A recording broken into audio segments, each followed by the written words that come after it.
one can just imagine that the coastal Palestinians, witnessing the arrival of Napoleon's army in March of 1799, felt that this was merely the realization of something they knew would eventually happen. Sooner or later, they believed the Crusaders were going to return. And they had half a millennium worth of ghost stories telling them what to expect when the Franks returned. Well, as history would have it, Napoleon exceeded all of their expectations.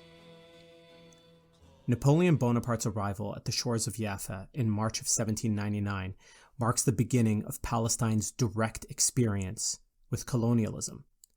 Napoleon's army captures 4,000 men with no plan as to how they will be fed or cared for. And so on March 10th, just 4 days after Napoleon's initial arrival, the order is given to execute the prisoners.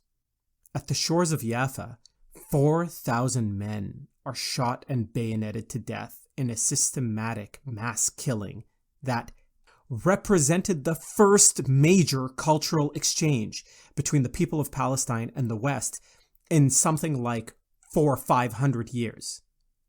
Duborian describes the scene, quote, "The atrocious scene, when I think of it, still makes me shudder, as it did on the day I beheld it, and I would wish it were possible for me to forget it, rather than be compelled to describe it.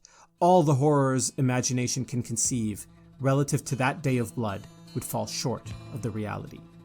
And so for hours, one helpless man after another fruitlessly begged for their lives, right up until the jab of the bayonet silenced their pleas.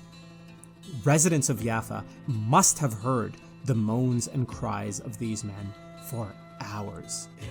Think about what that does to the collective memory of a people. And once the slaughter of Jaffa is complete, Napoleon's army proceeds to Akka, to Acre, and lays siege to the city.